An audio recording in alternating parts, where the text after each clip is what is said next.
Again, really excited to have Roxana Danila joining us today. Really want to appreciate you for your time and joining us. Goal of this Q&A is to learn more about the integration between Nexus Mutual and Chainlink, and to learn more about how we're working together, updates from Nexus Mutual, and what's the plan for 2021 and where everything is headed. Without further ado, yeah, I would love to, if you want to maybe just introduce yourself and give the audience just a little bit about your background and what Nexus Mutual does. Sure. So as you mentioned, my name is Roxana. I'm the CTO of Nexus. My background is as an engineer. I used to work for big tech before joining Nexus. I've been involved in crypto for a while. And I'm really excited about the product we are building. In very short, Nexus is a protocol that can provide an alternative, a decentralized alternative to insurance. We've been on mainnet since May 2019, and we've been growing quite a lot over the past year. And yeah, I can get into a few more details as we go along. Cool. Yeah, thanks. Yeah, you have an amazing, impressive background, and you were working in big tech at Facebook previously, correct? Yeah, that's right. What kind of drew you into blockchain, cryptocurrencies, and getting into the decentralized insurance space? I guess as a lot of the people in the space, I got down the Bitcoin rabbit hole at some point far back. I think the first time I heard about Bitcoin was when someone in my university was mining Bitcoin on the lab machine, on the machines in the computer lab. But it didn't, like, I didn't quite get it at the time. And then I kind of came back to it later on. And the philosophy behind it, I think that's a lot of what attracts a lot of people. And it opens up a lot of new perspective, and it got me reading about economics and game theory and all that stuff. And as an engineer, you eventually get into, or at least in my case, I eventually got interested in Ethereum. It was super at the beginning at the time. And at some point, what really made me actually quit my job and start working in crypto full time was the fact that the community, well, it might sound like a bit of a cliche, but the energy of the community that I met in the crypto space was absolutely amazing, and reminded me a lot of the earlier days at Facebook when, you went to work and every day you were working with this group of really smart and really passionate people. And I think that's one of the things that really drives me.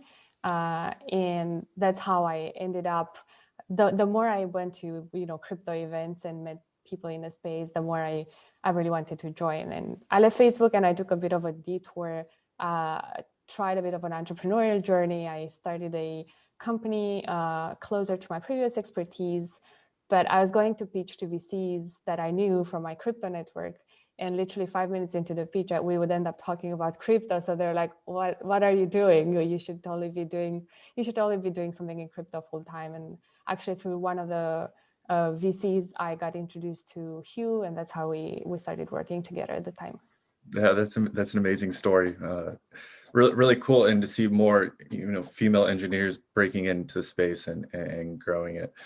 For other female aspiring to break into crypto and be an engineer, do you have any advice for them? That's a tough one. I guess just don't be intimidated. I think it's one of those industries that's kind of hard to break in because, one, the learning curve is really steep, but don't be discouraged by that. Just keep following your curiosity and keep digging, and just get connected to people you can relate to. I think that made a big difference, and be that male or female, the people I met on the way really made a difference in my journey. And yeah, I think it's on all of us to basically make this space a bit more friendly, and just highlight, not because they're women, but highlight in general anyone who does good work, especially they're at the beginning of their journey. It's a big encouragement, and I think it helps to add a little bit more diversity in the space. Yeah, that's very well said. So with Nexus Mutual, we'd love to kind of dive in and, what makes it unique compared to other decentralized insurance products that are out there, and what is your core focus on? I think one of the unique things is in its name, and that's the mutual. Well, first of all, Nexus Mutual is the first product in the crypto space, in the decentralized product in a space that offered cover. This is where I'm gonna give my legal speech. This is not, but we're not offering insurance. We are offering cover that is paid at the discretion of the mutual's members. So Nexus went this route where we wanted to have some regulatory clarity, and we are a mutual. That means it's like a membership organization where people come together, pool funds, and that's what we use to cover each other, basically. It's very much like a DAO, but with an actual legal structure behind, which is what makes this structure quite appealing for us and a good fit for crypto. Mutuals have been around for many, many hundreds of years, and probably a lot more people became more aware of that with mass mutuals entrance in the space last week. And having this mutual approach and pooling funds together, we managed to underwrite cover being under collateralized, which as a result makes the prices of the cover that we sell very, very competitive compared to a product that would have to be, fully collateralized or overly collateralized. Just to give you an idea, the cover prices right now start at 2.6% a year for most of the protocols that have been around for a while, and people consider to be secure. And that's that's one of the key distinctions, I'd say. Cool, that we have right now. At the same time, I'll just finish this one up really quickly. At the same time, having this structure, it allows us to scale horizontally pretty well. So we can start listing new protocols quite regularly, and basically distribute the risks that we're managing horizontally as wide as possible. Yeah. Thanks a lot for that answer. Do you want to talk a little bit about how the bonding curve works and on this cover, and how there has to be like capital with that for people that might be kind of unfamiliar? Sure. There are a couple of components. One is the capital pool. That's where all the assets of the mutual sit into. Those assets either come from people buying cover or from people actually buying the token. So basically supplying capital to the mutual. Now the price of the token is actually given by this bonding curve. So it's directly related to the assets that we have in the pool. And it's designed for capital efficiency. What does that mean is that when you have little, like being an insurance kind of business, you need a minimum amount of capital to be liquid in the mutual in order to pay out claims if any events might occur. So basically, we always want to be a little bit over that minimum capital that we need to hold, MCR. Some people who use Nexus might be familiar with the term. So when we're getting very close to that 100% MCR, so the minimum capital requirement, then the price goes down, because that's a moment when we want to get a bit more capital, so we have a bit of a buffer on top of that. As the capital in the pool grows much larger than the minimum that we need, the price goes up, exponentially on the curve, and that's basically giving the token holders the opportunity to cash out on some of the returns.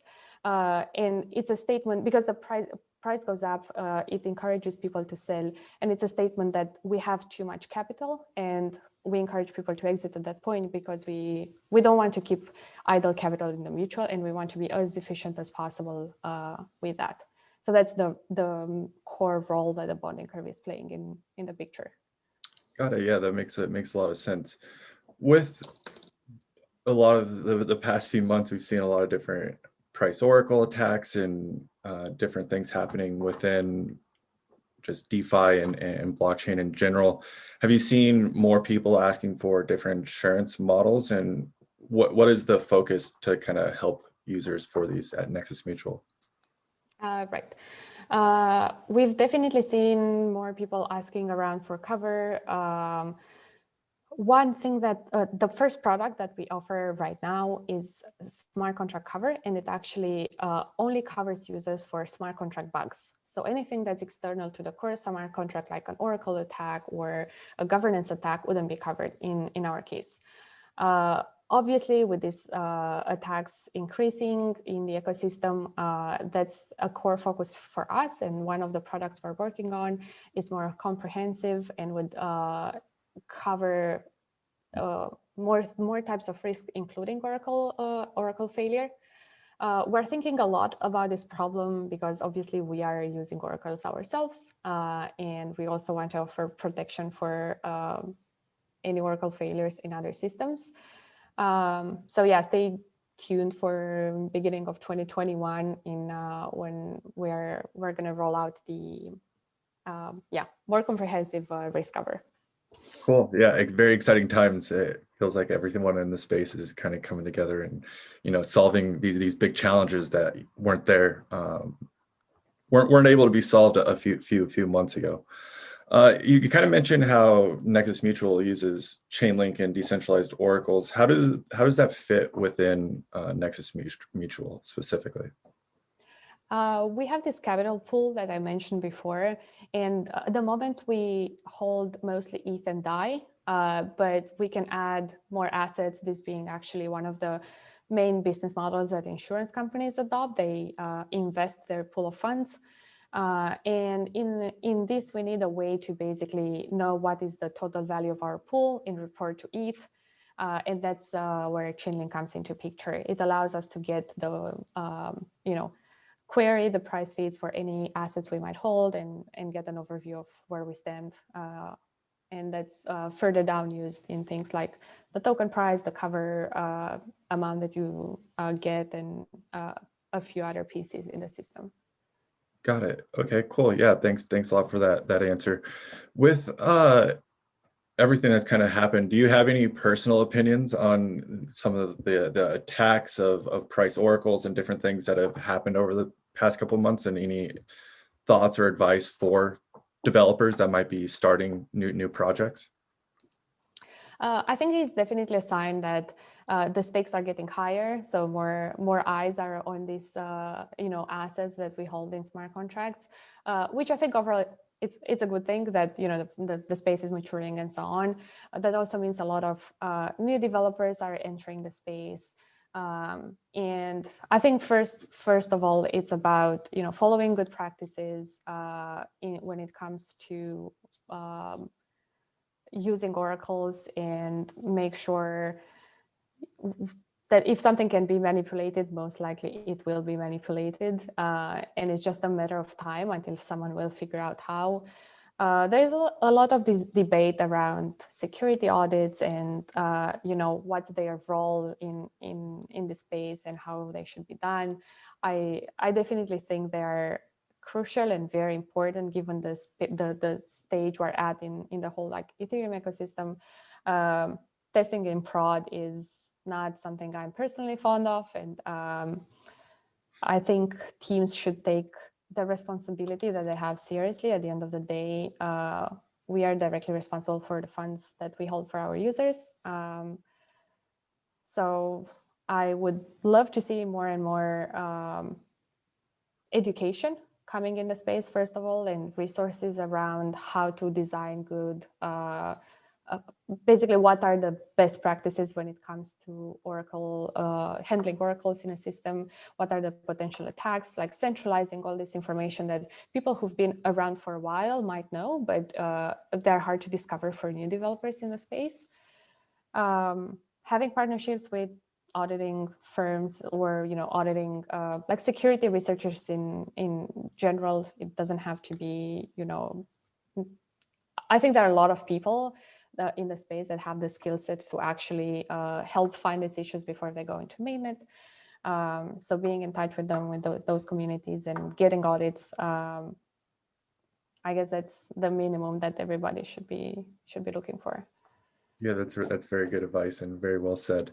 With Nexus Mutual, we kind of talked about how you're looking to more covers going forward in 2021. Is there anything else on your product roadmap that you all are focused on? Our big focus right now is distribution. Like we got to a point in 2020 where at the beginning of the year, our main bottleneck was the amount of capital that we have in the pool.